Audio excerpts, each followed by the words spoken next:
Welcome to the WanderLearn Show. I'm your host, Francis Tapon. This episode, I have Dr.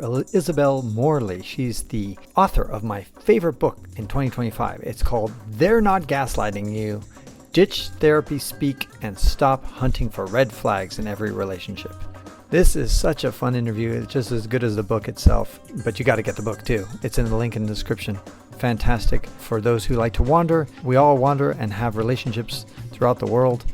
Now, you might be wondering, why is this WanderLearn podcast talking about relationship issues? Well, because as you wander around the world and you meet people, you might have relationships and you might run into trouble. We talk about universal values, universal boundaries. It's a fascinating book, really eye-opening. I wrote a very long review with lots of excerpts of this eye-opening book for you to dive into. It's in the link in the description.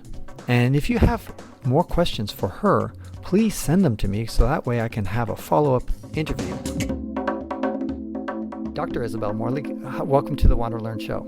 Oh, thank you so much for having me. I'm very happy to be here. I love your book. It's my favorite book of the year, 2025. It's coming out actually in May 20th. We're going to be releasing this episode on May 20th to get people to go out there and buy it.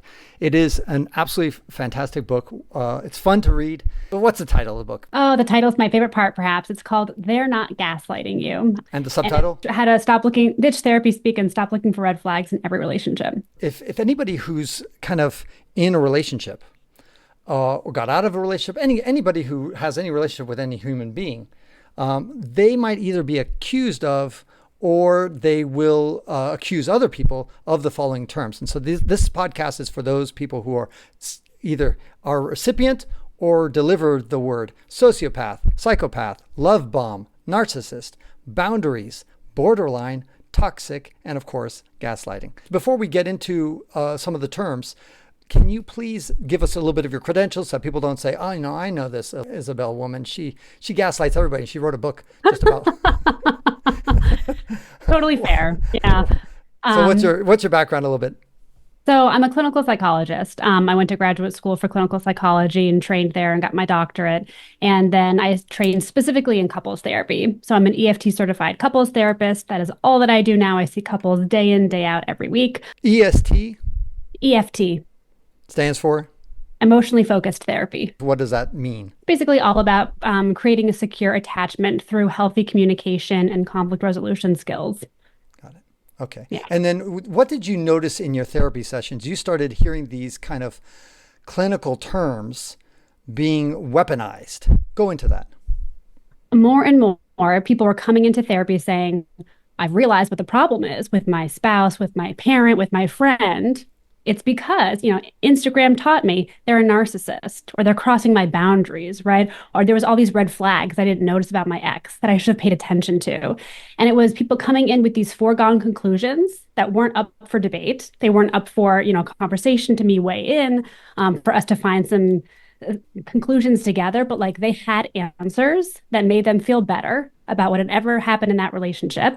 And there was no room for negotiation. And I realized how much these terms have taken over in our lexicon and our understanding of ourselves and our relationships in actually like a very unproductive way. Right, absolutely. And so let's go into some of the chapters. We're going to go into about 5 chapters, chapter 4, 6, 7, 9, and 11. The first, chapter 4 we're going to jump to is, the title is, Are They Gaslighting You or Do They Just Disagree? Talk about that term gaslighting, which is the title of your book. So gaslighting is a really severe abuse tactic that people use to gain power and control over another person. It's very serious. It's not that common. And people have taken this term and decided that anytime somebody disagrees with them, invalidates their experience or their memory of something, that it's gaslighting, which is really problematic because it takes away the important meaning of the actual term and sort of protects it as a severe abuse tactic. And it makes people feel like as soon as you've been accused of gaslighting, what can you really do besides apologize, right? And then you've been taught a lesson, which is don't disagree with them again. Don't invalidate their feelings again. Like don't get into an argument again, because then you'll be abusive, right? That's the message. And you can't have a relationship with that. Right, because it's hard in any relationship. People have different perspective, different recollection, and things like that. And so inevitably people say, well, I don't remember I was that late. Oh, yes, you were. Well, and then now all of a sudden you're gaslighting because you honestly thought that you were maybe only 5 minutes late, when in fact, maybe they thought you were 10 minutes late. And all of a sudden it becomes a big hullabaloo.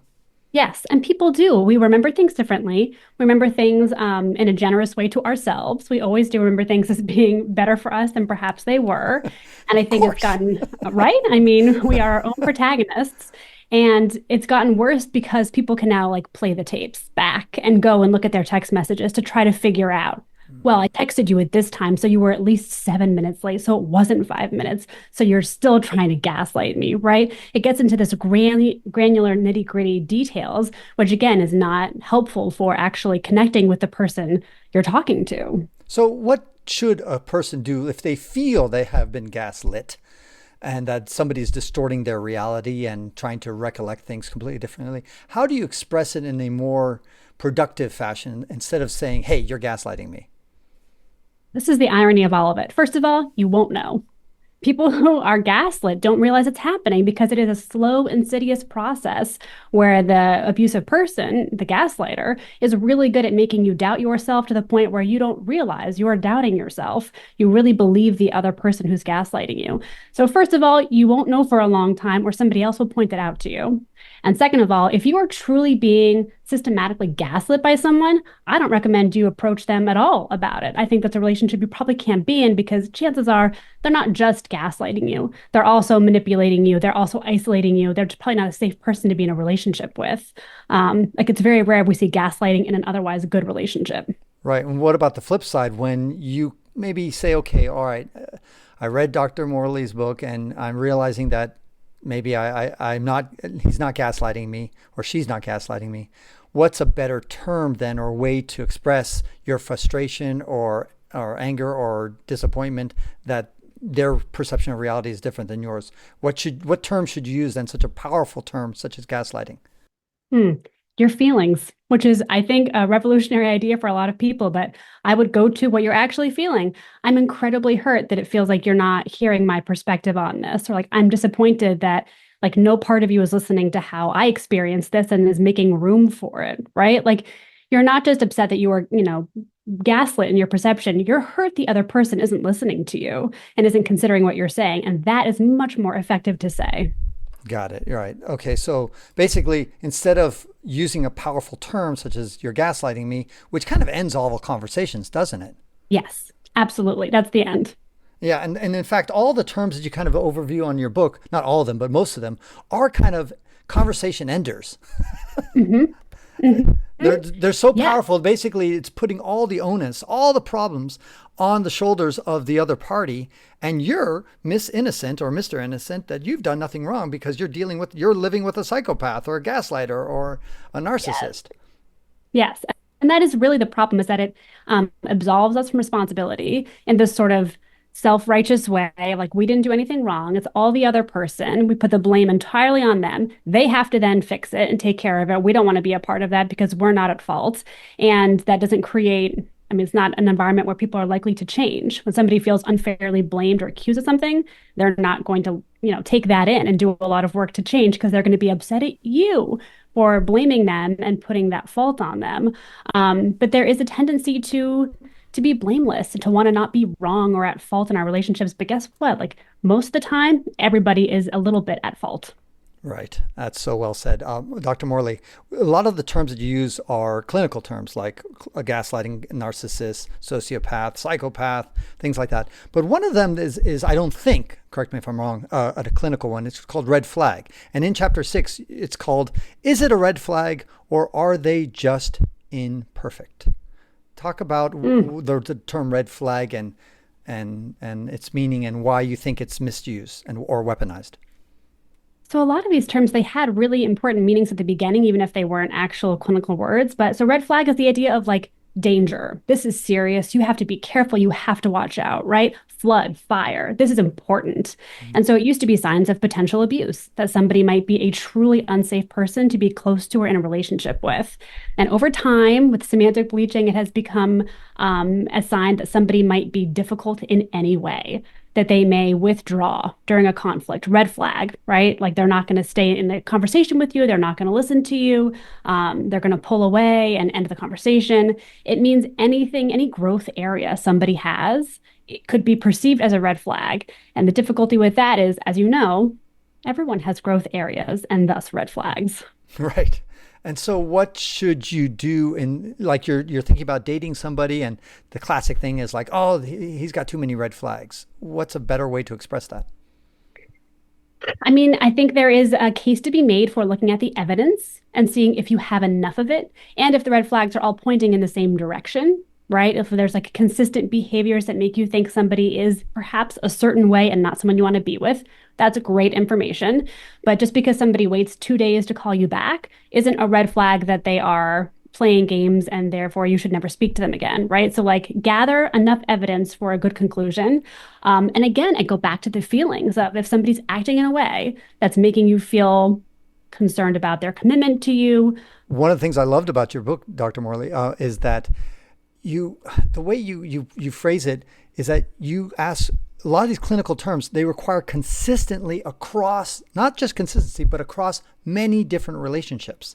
So in other words, this person's red flag or his narcissism doesn't just show up in your relationship with him, but also that's the way he treats his sister, his mother, his co-workers. And, it's just everybody he knows, all his friends, all are suffering from whatever is that red flag or negative trait that he has. And what a lot of people seem to forget is that they say, well, he's a narcissist to me, and therefore he's a narcissist, but he might not be a narcissist to almost anybody else. And that that's one of the key components to truly having some clinical disorder, is that you display that negative trait across the society. Yes, it's pervasive, right? Somebody with a real anger problem doesn't just yell at you during fights. They also yell at coworkers eventually, right? They also yell at their family. You see it in many contexts, especially if it's people that they're close or comfortable with. You see the same behaviors. But we have this idea that some people might be so good at masking it and only presenting that way with us that somehow we've discovered the truth of who they are when nobody else has seen it. That's probably not true. Right. Yeah. And then people seem to forget that we're all different people. Like, we all like to think of ourselves as one person. I show the same face to Isabel as I do to John and as to do to Sally and to my wife or girlfriend or whoever. And we seem to forget that we actually change our personality and our way of our behavior depending on the situation, the person, lots of variables. And so we're not showing the same face to everybody. So why should we be surprised that our spouse treats us differently than they might treat their cousin? Yeah. And here's the worst thing that people really get bummed out by, but the people that you are closest to will also treat you the worst. They'll treat you the best, but probably the worst too, because it's you come home, you've had a bad day at work, you yell at your spouse because they're there and you need an outlet and you know that they're the safest person to yell at. You can't yell at your boss for your bad day or you'll get fired, but you can go home and be rude to them and it's going to be okay. And that's no excuse and it's not okay, but it is what humans do. So you do expect a certain degree of bad behavior from the people that you are closest to. That's another fantastic message, Dr. Morley, about your book, is how you talk about, you emphasize consistently throughout your book, we are imperfect beings. We are flawed. We make mistakes. We're, all sorts of things like that. Yeah. And I think I point to, I've been a psychologist for over a decade. I'm a couples therapist. I'm happily married for a long time. I still make the same mistakes with my husband. I'm still learning and struggling like everybody else. And you share many of those things you share many of those things in the book itself, how you and your husband interact and all the screw ups you do. Yes. Of which there are plenty. Yes. Chapter 7.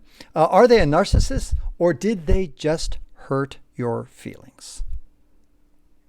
Ooh, narcissist is so misunderstood right now. And I think it's important to point out, you can have narcissistic traits and be sort of a narcissistic person in certain ways, or you can have a narcissistic personality disorder, which is a clinical diagnosis, which there has to be a fair amount of long-standing evidence for. It begins in sort of adolescence, early adulthood. You have to see it across relationships and contexts. And there's many criteria you have to meet. It's not just you're self-centered. It's 5 of 9 criteria that you are consistently meeting that is causing you some kind of deficit in functioning. You can't maintain your relationships. You keep getting fired from jobs, whatever it might be. So hold on. So just taking selfies and posting on Instagram doesn't automatically make me a narcissist, doctor? Hard to believe, right? Otherwise, guess what? This whole world is diagnosable. And what percentage of the population? I think it's 1% that are narcissists, or roughly? There's different stats, but it's up to 5 or 6, but probably lower. It's not that many people. So you're saying statistically, if I've had 10 girlfriends and I claim that all of them are narcissists, it's probably you. My favorite part of the book, not my favorite, but one of my favorite parts of the book is that in the narcissist chapter, you said, oftentimes, first of all, number one, you said, out of all the couples you ever met, all the people who declare that their spouse or significant other is a narcissist, you've never actually found one who's actually clinically a narcissist. And number two, if anybody's the narcissist, it's the person who's accusing the other of being a narcissist. Yes. I know, which it gets so complicated and murky with that, but it typically is. And that is in part, as I talk about in the book, abusive people have gotten very good at using therapy speak to protect themselves, to attack other people. And some abusive people have very low insight and are very victim-y, like narcissists tend to be, and are often the ones who, yes, excitedly embrace that term incorrectly. Chapter 9, are they a sociopath or they just like you less than you like them?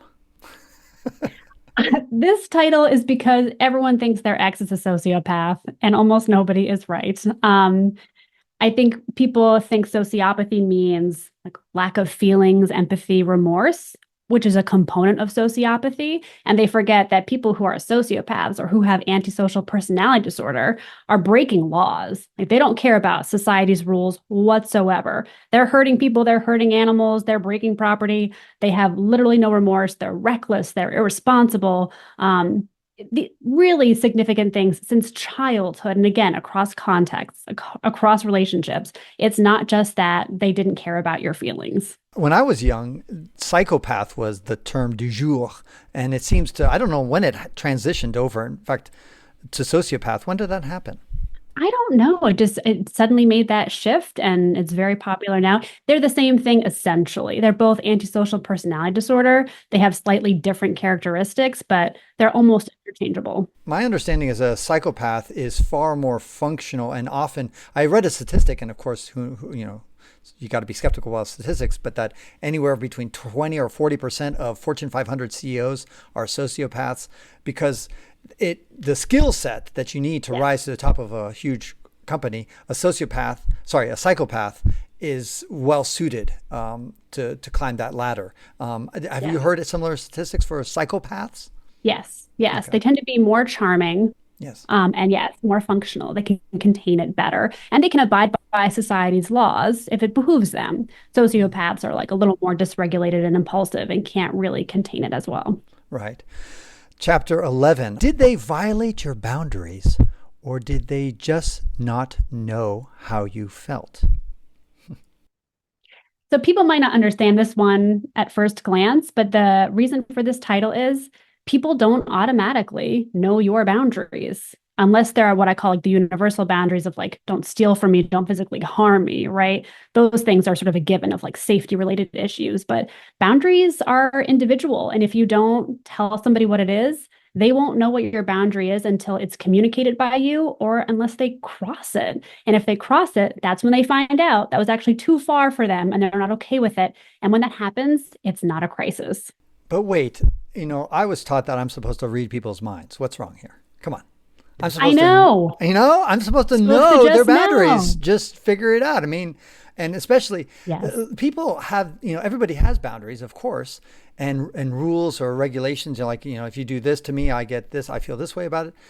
But they somehow everybody thinks that their boundaries or rules are universal. Like, it's obvious. Of course, you should do the dishes after you eat. I mean, come on, everybody does this. I'm like, well, some people do it the next day, or some people do it immediately after dinner. Some people wait an hour, or whatever. I mean, but for them, it's like they have certain rules, and they just think that they're universal. I've traveled to 127 countries, so I've confirmed that rules are all over the place in every society. Yes, and that's sort of the egotistical side of the human species of like everyone must feel the way that I feel about this or think the way that I feel. But I think the best example of how boundaries differ is flirting. For some people, it's like flirting is off the table. Flirting is cheating, right? Like that is not okay. I'm not comfortable with it. I don't want my partner to do it. Some people love flirting. They like to see their partner flirt with other people in front of them because it's part of, right, like their intimacy. So you just can't know. And then there becomes another layer of complexity is what is flirting? Is giving is smile. One time I had a girlfriend in Slovenia and I smiled to another woman as she was getting into the car. And then she yelled at me. She's like, I was standing right next to my girlfriend. And I was like, she got angry at me because I smiled at some woman. Why are you smiling at her? I'm like, Jesus, I just smile. I'm just to be a nice person. I'm with you right now. But that was flirting for her. And of course, that was her boundary, which I quickly discovered. You found out the hard way, right? You crossed it and you learned. But here's a great example, too, of just because it's your boundary doesn't mean it's automatically respected. Maybe you want to be in a relationship where it's okay to smile at somebody of the opposite gender. Doesn't mean anything to you, and you don't want, because otherwise it becomes too controlling. So boundaries have to be negotiated. Sometimes you have to compromise, and maybe the compromise is, listen, that made me uncomfortable. I want to make sure you weren't trying to flirt with her on purpose, and you explain where you were coming from. And then it's like, okay, so smile at other women as long as it's, not you trying to act out in our relationship. That's fine. Right. And that's the key point is that everybody has boundaries and we have to somehow be open to negotiating. When are boundaries not negotiable? You talked about the kind of what you called universal boundaries. What are those? Those are related to safety. Those are things that if they are not respected, it's just not a safe relationship. It's probably an abusive relationship. So you don't want to ever be worried that somebody is going to assault you, right? You don't want to ever be worried about your sexual. Hold on. But maybe some people will say, I don't feel safe sharing my feelings, so this is an unsafe relationship. So you've crossed my universal boundary. Not a universal boundary, because not everybody will agree with that. I mean, universal boundaries are things that every human everywhere can say, yeah, I don't want it. If anyone does that to me, it's like a no-go territory. Right. And that would be like rape or, sexual abuse or verbal abuse or physical abuse, that kind of stuff. Gaslighting. Mm-hmm. Yeah, a real gaslighting. Real gaslighting. Absolutely. Now, what about the flip side of this? Is that somebody who can try to then now the opposite problem that your book could create, which all of a sudden people who are either maybe not a true gaslighter, maybe not a true narcissist, but they show narcissistic tendencies or behavior, or they do cross boundaries with impunity often, and they pull out your book and they throw it at their spouse every single time to say, see, I'm not really doing any of this stuff. I'm just fine. You're exaggerating the problem. And, in other words, it's the opposite of the other thing, basically denying, deflecting, and saying, well, I haven't done anything wrong. You're exaggerating with your weaponized therapy speak. I mean, this is always the risk, is that abusive people are good at taking anything and using it in their favor. And I try to talk a lot about my book about what abuse is, what it looks like, and resources in the back for people who are wondering if they're in an abusive relationship. There are a lot of amazing books and places to go to find the answer to that question. Because yes, people could take this book and try to use it to absolve themselves of responsibility when they shouldn't. But honestly, more likely than not, I don't think those people are going to be reading my book. Yeah, it's true. Let's talk about some of the mistakes that couples make in that. One of the more common ones. What would you say is something that you see consistently at almost every therapy session, and you just wish if you could take a megaphone and tell everybody, what would it be? Oh, I mean, there's two top ones. One is people need to be right. They really argue about being right, about remembering things right.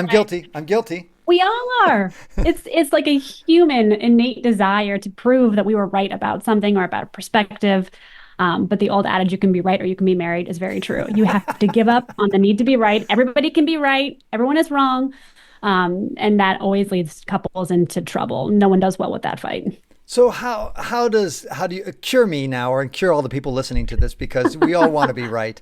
I mean, how do we, like, everybody wants to pursue the truth, Oh God. and Capital there's, T. yeah, capital T, and in rare cases there is an objective truth. Like, let's say, somebody says, I texted you at 7 o'clock, and no, you didn't, and then there's an actual timestamp that says 7 o'clock, so that is the universal truth. So can't you say that that's an instance where you're saying you truly are right? You Maybe. are, but you've lost, right? You can be right and then you've lost because you didn't get what you needed, which is to somebody to actually care about how you felt about the fact they texted at that time or didn't, right? And then what do you gain from being right? Like it puts you in this like moral high ground or cognitive high ground, but people miss the point. When you're battling in that cognitive space, you're not emotionally connected. So what I tell people is you are right. You are right. Your memories, your experiences, your feelings, it's all right. And that doesn't mean that your partners aren't also absolutely all right. You can both be right, and even if you don't agree with each other. And that is the answer, is that you can be right and so can your partner, and your two realities don't have to be the same. Let's try to take a practical example, Dr. Morley, that is that maybe either from your personal life or from one of your clients, where somebody was definitively right, but you still had to kind of teach them that, hey, it's better to stay married. People argue a lot about timing, about division of household tasks. So people argue about, I asked you to do the dishes, while I was gone at work today because you work from home and you didn't do them. And I came home and they weren't done. So I had to do them when I got home. Right. Right. And then they can argue about, well, you didn't say I had to be done by this time. So I was just going to do it when I was done with my workday at 6 o'clock. And it was your choice to come home and do them before I had a chance to. You didn't say I had to do it while you were out of the house. And they said, well, obviously it meant that I wanted you to do them while I was gone. Otherwise, I'd come home to a messy kitchen. And that's what I was asking you to fix. Right. And people go back and forth. And maybe they said, can you do them while I'm away so that I come home to a clean kitchen? And they were right. But instead of that whole conversation, I would have just cut to them coming home and saying, hey, it makes me feel hurt and unheard. Like you don't care about how I feel when I asked you to do the dishes and I come home to see them still in the sink. Right. A lot of this stuff has got to do with just hearing the other person's pain, right? Yes. Hearing it and being willing to share it. And that's the part we have a hard time with right now. What do you mean willing to share it? In other words, to feel their pain? To express our own pain and to be vulnerable with someone. What do you mean express your own pain? To say, I felt hurt, unprioritized, like you don't care about me. So people would rather just insult you and say, you suck. Yes. You And did something wrong. You should feel bad, as opposed to you did something that made me feel bad. And now I have to let you in and see if you're going to care that I feel bad about something. That's way riskier. you say a good cocktail for working on your relationship is specificity, vulnerability, and commitment. Can you kind of expand it a little bit on that? Yes. So specificity. This thing happened that made me feel this way. That kind of goes into the vulnerability.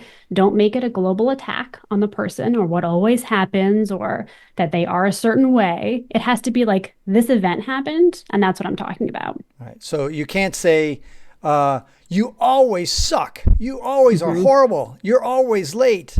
Just you were late So last lazy. Thursday. Exactly. Exactly. And then moving into vulnerability, which is instead of, blaming you did this, you never do this, saying, I felt this way because of what happened, right? Like this was my experience of that event. Not you made me feel bad, but like I felt bad. And taking away that piece of blame and finger pointing is essential because it makes the other person so much more likely to actually listen to you and be empathetic towards what you're saying. And then commitment I put in there because people fight without remembering they have to, do the Oreo sandwich of like, and I love you. And I want to work on this with you. And I'm telling this to you because I want to figure this out together. And I'm committed to communicating about it, even if it's hard. And that is an important component because these discussions can be hard and they can be disconnecting. So you have to make an effort to reconnect. Yeah, you have to put a bow on the end of the argument to basically say, hey, let's not forget where we came from, what we've gone through, and that we still love each other. Yeah, exactly. Choose someone. This is where we'll end on is, and this great part of your book. It says, in this world, I'm quoting you, in this world of messy humans, how do you know who will be a good person for you to be with? My answer is, choose someone who wants to keep doing the work with you. Explain that. There's no perfect person out there. There's no one who is not going to upset you, who is not going to trigger you, who is not going to make you doubt the relationship and make you doubt your desire to be with them. Any close relationship is going to bring you to that place. So what you're looking for is someone who's going to be in the trenches with you. And when things are really hard and you're fighting and you're disconnected, that you both are going to be, saying, I want to figure this out. This is hard and this sucks. And I'm committed to my half of the work. And I know you're committed to yours. And we'll keep going until we get to the other side of it, because those are the relationships that thrive, is the people who are willing to do their part of the work and to stick with it, with you. That's success. As a couples therapist, do you have an objective to keep people together, or help, or if they say we want to split or we want to stay together, do you have an objective, or are you just there to kind of listen and give advice? I only care if it's abusive, in which case I don't work with them. I help them get out of a bad situation, which is rare. I'm a romantic. I love love. I'm always rooting for the couples that I work with, and I work in that direction. But some people find through the work that they actually aren't a good fit, that they aren't able. When do you throw in the towel in a relationship? I mean, let's say you feel that your partner is doing their best. They're trying to work things through, just like what we just talked about. And yet, despite it, he just keeps falling short to whatever standard you have. Do you just keep tolerating it and you do your part to just suck it up? Or do you, at what point do you just say enough is enough? Maybe he's not abusive, but for whatever reason, you're just exhausted. I mean, I think that's a good enough reason for me. If you've decided that you're done waiting, you're done working, and that even though they're trying and he's doing his best to make changes that are important, you have nothing left and no time left to give him, then that's your answer, I think. Yeah. But then from his perspective, he might say, well, you just gave up on us. In other words, you threw in the towel instead of, I thought you were this woman who's going to be committed to the end and, give it your all. And it didn't take a whole lot to give up, or they may, from their perspective, they say, well, no, I gave it my all. And just sometimes. Yeah. And that happens. And that's the scary thing about being in a romantic relationship, or really any relationship, is that they could always end. We have the illusion that they won't, but they always could. People can always decide to exit that relationship. That's just the risk you take. And everybody does their best, and sometimes they don't work out. Right. It's so true. So in conclusion, any parting words of wisdom that regarding back the theme of your book? By the way, go to the link down below to get a copy of Dr. Isabelle Morley's book. It's a great book. They're Not Gaslighting You is the title. And it's very rare that people actually get gaslit. But any parting words of wisdom regarding the weaponization of these therapy speak that people have in relationships? Here's what I'll say. I have never had to use any of these terms in my relationships. I have never had to call a boundary violation for it to be heard and respected. And so I think there's no reason to take these words outside of the therapy room. And you would benefit more from focusing on your feelings and communication as opposed to leaning on clinical terms to get your point across. Very well said. Well, I really hope your book takes off and does well, because I think these terms have gone a little bit too pervasive in society. Too far, yes. And that one last thing, one last thing. We haven't spoken about the true victims. The people who truly are gaslit, who truly live with psychopaths, sociopaths, who truly live with narcissists. What happens is kind of like, 10 people get murdered and all of a sudden we say it's a genocide. That takes away the power of the word genocide. It's a very powerful word. Yeah. And if we call any mass murder, oh, that's genocide because, 10 people died, that's not genocide. And then you're just taking away the few times in history where there was really a genocide. And the same thing, we are devaluing those words for the people who are the true victims. And they do exist, of people who are living with people who are quite harmful psychologically or physically, right? And so that's one reason why you should be careful about just flippantly using these words, not just because it might end debate, not because it might be a little bit injurious to your partner and very insulting, but you're also insulting all the people who actually have gone through true trauma. Yes, exactly. I mean, it's like the misuse of trauma bond, which we didn't get into, but like that's taking away a really important term to explain a complicated psychological phenomenon. And the people who have lived through it no longer have that to explain their experience because people misunderstand it. So yes, like these terms matter. Their meanings have to be protected because people are really victims of these things. And if we take these words and with semantic bleaching, make them mean anything and nothing, suddenly there's no power left. Well, great podcast. I loved it. And I hope to have you back sometime. And good luck with your book. Get the book. Thank you again, Dr. Morley. Thank you. Thank you so much for having me. It was a great conversation. And that ends this episode of the WanderLearn podcast, where we explore travel, technology, and transformation. If you'd like to see the show notes with links to what we've talked about, go to wanderlearn.com and click on this episode. If you'd like to connect with me, just remember Tapon. That's my first initial and my last name. Tapon is always my social media username. My website is ftapon.com. Do you want to leave me an anonymous voicemail where you can make a comment or ask a question? Then go to speakpipe.com/ftapon. Furthermore, if you'd like to get rewarded for supporting my projects, then go to patreon.com/ftapon. That's where you can pick up some remarkable rewards for as little as $2 a month. Now, 5 quick favors. Number 1, subscribe to the WanderLearn podcast. 2, download it. 3, share it. 4, review it. And 5, sign up for my newsletter at wanderlearn.com. Our theme music was composed by Eric Stratman. This is Francis Tapon, encouraging you to wander and learn.